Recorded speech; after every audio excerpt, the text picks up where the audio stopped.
ஸ்ரீ காளிமாதா ஜோதிடம் உலக புகழ்பெற்ற ஜோதிடர் பண்டித் மகாராஜா. காதல், கல்யாணம், உத்தியோகம், வியாபாரம், கல்வி, குழந்தை பாக்கியம் மற்றும் மந்திர சூனிய பிரச்சனைகளுக்கு நிரந்தர தீர்வு. வணக்கம். செய்தி வீச்சு உங்களை வரவேற்றுக் கொள்கிறது. செய்தி வீச்சில் இன்றைய முதன்மை விடயமாக ஸ்ரீலங்காவின் நீர்கொழும்பு சிறையில் இடம்பெற்ற மிகப்பெரிய வன்முறை மற்றும் உயிர் பலிகள் குறித்த விடயம் இடம்பெறுகின்றது. அதன் பின்னர் இனிய விடயங்களை பார்க்கலாம்.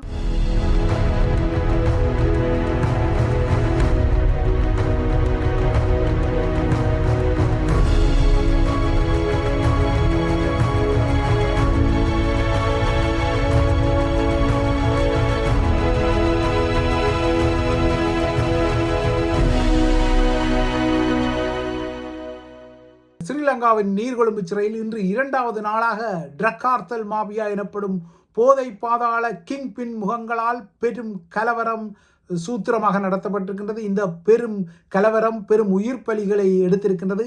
இந்த பதிவு பதியப்படும் நேரம் வரை 5 சிறை அதிகாரிகளும் 20 கைதிகளும் பலியாகியுள்ளனர். அதிகமான அதிகாரிகள் உட்பட 100க்கும் மேற்பட்டவர்கள் காயமடைந்துள்ளனர்.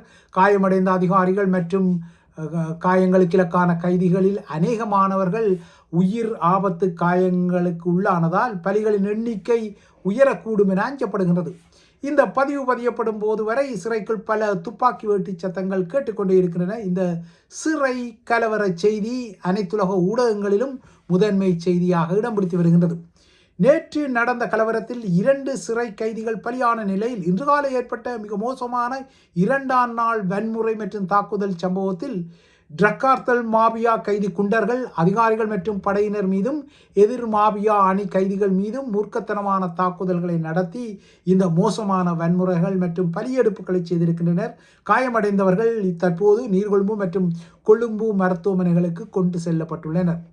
இந்த தாக்குதலின் பின்னர் இலங்கை சிறைகளின் ஒரு மோசமான வரலாறு பதிவாகியுள்ளது. ஒரு மோசமான வன்முறை சம்பவம் இன்றைய வன்முறைகளுடன் பதிவாகியுள்ளது. இலங்கை சிறைகளில் தற்போது கைதிகளாக உள்ளவர்களில் 70% போதைப்பொருள் சார்ந்த குற்றங்கள் தொடர்பான கைதிகள் என அரசாங்கம் கடந்த வாரம் ஒரு அறிக்கையிடலை செய்த நிலையில் 2 போதை மாபியா கிங்பின் முகங்களுக்கு இடையில் இடம்பெற்ற இந்த அதிகார மோதல் நீர்கொழும்பு சிறைக்குள் பெரும் வன்முறைகளை விதைத்திருக்கின்றது. தடுப்பு காவல் கைதிகளுக்கும் தண்டனையை அனுபவித்து வரும் கைதிகளுக்கிடையே இந்த மோதல் உருவாகி உயிர் பலிகள் இடம்பெற்றுள்ளன. இந்த தடுப்பு காவல் கைதிகளில் தமிழர்களும் உள்ளனர். சட்டவிரோதமாக போலி விசாக்களில் வெளிநாடுகளுக்கு பயணிக்க முயன்ற போது கட்டுநாயக்கா விமான நிலையத்தில் கைது செய்யப்பட்டவர்கள் மற்றும் வெளிநாடுகளிலிருந்து நாடு கடத்தப்பட்ட தமிழர்களும் நீர்கொழும்பு சிறையில் தான் தடுத்து வைக்கப்படுவது வழக்கம் என்பதால் நேற்றும் இன்றும் இடம்பெற்ற இந்த மோசமான வன்முறைகளில் தமிழ் கைதிகளும் சிக்கியிருக்கக்கூடும் என்ற அச்சங்கள் நீடிக்கின்றன. இதுவரை காயமடைந்தவர்கள் மற்றும் பலியானவர்களின் எண்ணிக்கை குறித்த விவரங்கள் வரவில்லை. இதனால் அச்சம் நீடிக்கின்றது. எனினும் பலியானவர்கள் மற்றும் காயமடைந்தவர்களில் அநேகமானவர்கள் இந்த மாபியா ட்ரக் கார்த்தல் குழுக்கள் தொடர்பானவர்கள்.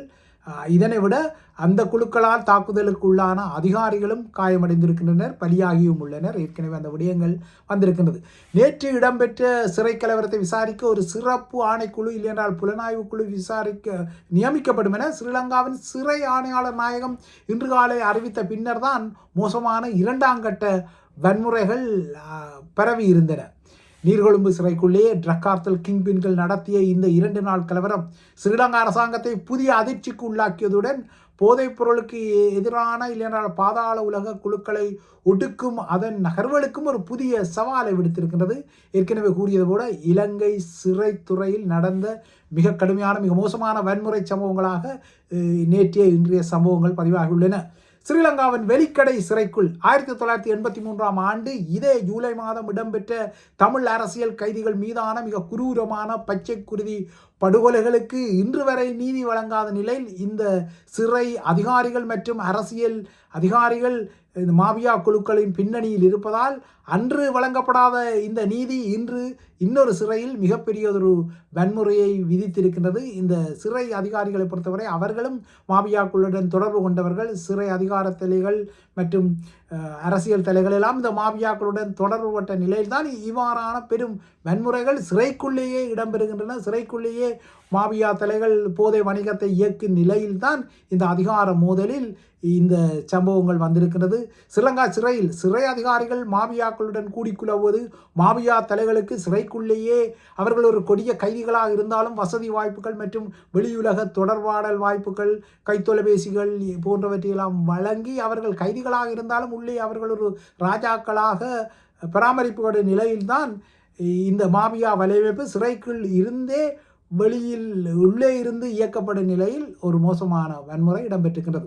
அதாவது அந்நிய அரசாங்கம் என்னதான் நாட்டின் காவல்துறை மற்றும் சிறை அமைப்பை இல்லையென்றால் பாதாள உலக கும்பல்களுக்கு அவர்களுடன் உள்ள தொடர்பை துண்டிப்பதற்காகவும் இந்த சிறை அமைப்பு பாதாள உலக அமைப்புடன் தொடர்புடைய காவல்துறை அமைப்பை சுத்தப்படுத்துவதாக கூறிக்கொண்டாலும் பாதாள கிங்பின்கள் சிறைக்குள் இருந்தபடி தமது ட்ரக் கார்த்தல் வலையமைப்புகளை மிகவும் சுதந்திரமாக இயக்கி வருவதற்கு அடையாளமாக நீர்கொழும்பு சிறையின் இந்த மோசமான கலவரம் இடம்பெற்றுக்கொண்டது. இந்த கலவரத்தின் பின்னணியில் 2 பாதாள முகங்கள் தான் அடையாளப்படுத்தப்படுகின்றார்கள். ஒருவர் பூரு மூனா எனப்படும் ரவிந்து வர்ணரங்க, மற்றவர் அவருக்கு முன்னாள் உதவியாளராக இருந்த கட்டுவெல்ல சுரேஷ். அவர்களின் வலையமைப்பு எவ்வாறு இந்த கலவரத்துக்கு பின்னணியில் இருந்தது என்பதை இப்போது பார்க்கலாம். நேற்று நீர்கொழும்பு சிறை வளாகத்துக்குள் இடம்பெற்ற இந்த கலவரத்தின் நதிமூலம் ரிஷிமூலத்தை நோக்கினால் தற்போது சிறைக்குள்ளே உள்ள பூரு மூனா ஆகிய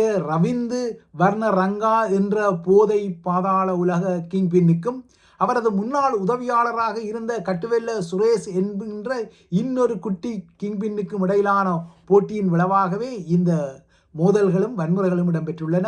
இந்த பூர் மூனா ஆகிய ரவிந்து வர்ணரங்க கடந்த 2022 டிசம்பர் 18 ஹன்வெல்ல பகுதியில் ஒரு உணவக உரிமையாளரை போட்டு தள்ளிய பின்னர் 2023 ஆண்டு ஆரம்பத்தில் கட்டுநாயக்கா விமான நிலையம் ஊடாக துபாய்க்கு பறக்க முனைந்த போது கைதாகி கொண்டார், அதாவது மாட்டுப்பட்டு கொண்டார். எனினும் தனது செல்வாக்கால் குறிப்பாக 2 பௌத்த பிக்குகளின் உதவியுடன் காவல்துறையின் காவலில் இருந்து தப்பிச் சென்றார் இவர்.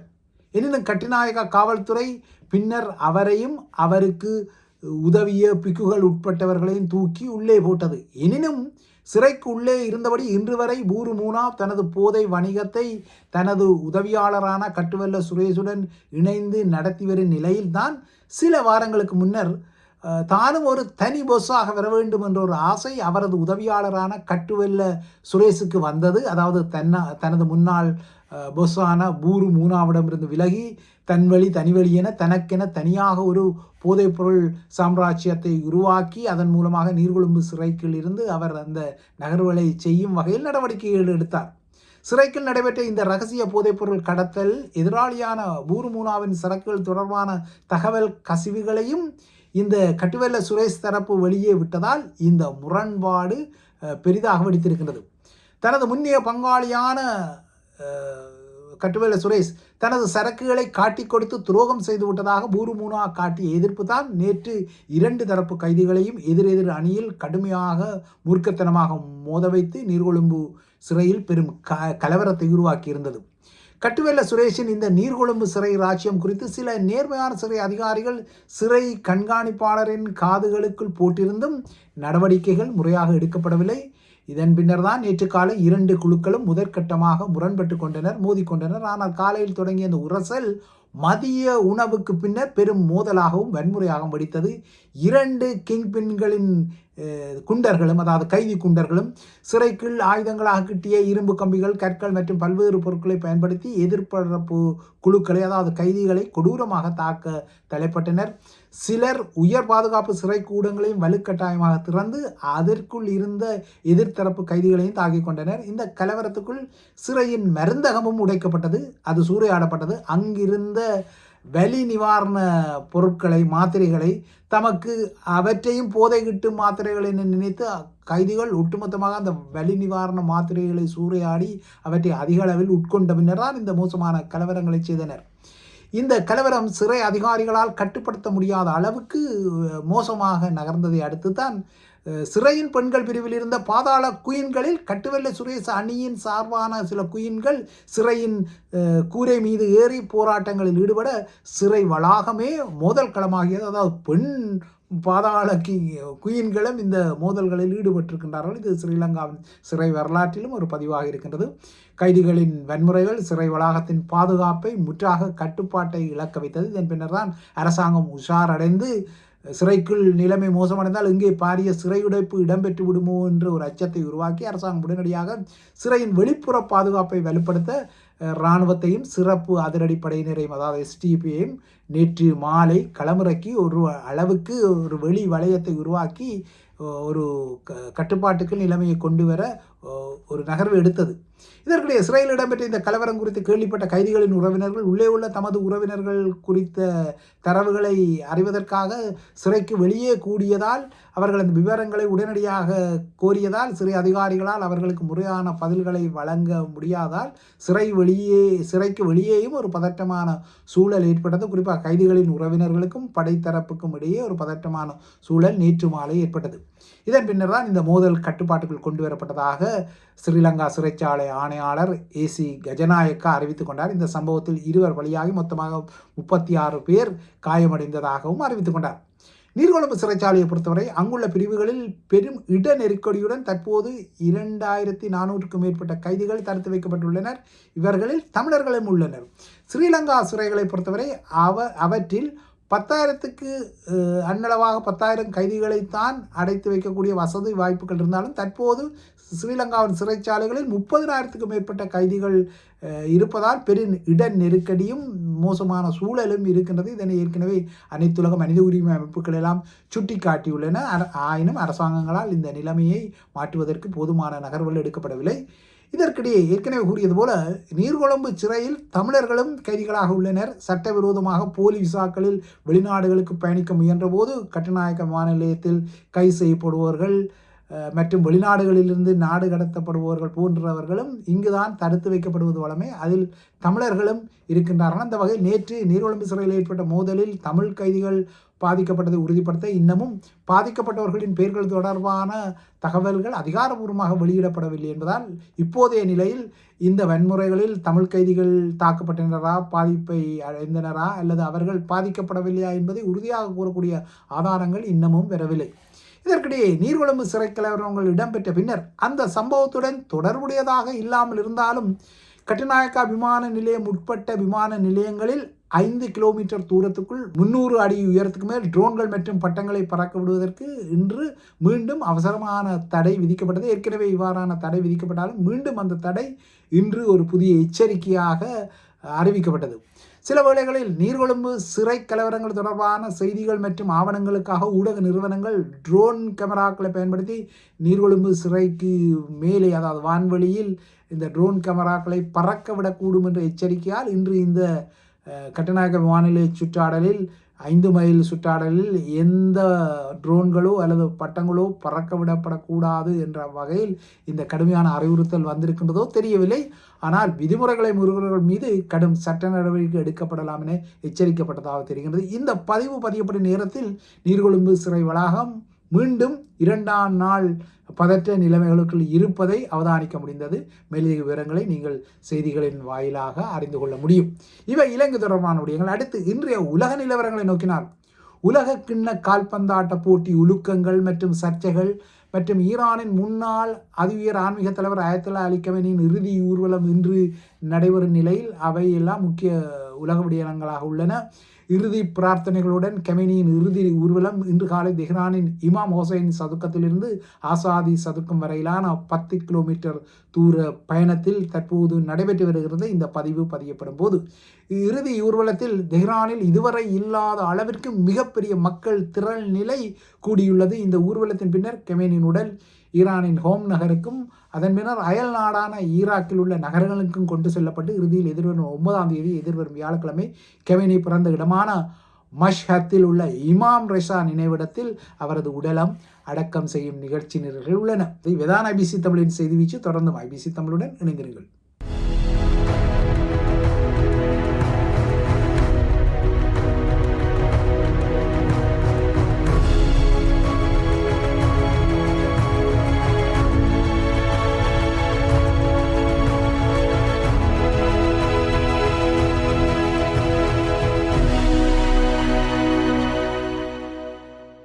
ஸ்ரீ காளிமாதா ஜோதிடம் உலக புகழ்பெற்ற ஜோதிடர் பண்டித் மகாராஜா. காதல், கல்யாணம், உத்தியோகம், வியாபாரம், கல்வி, குழந்தை பாக்கியம் மற்றும் மந்திர சூனிய பிரச்சனைகளுக்கு நிரந்தர தீர்வு.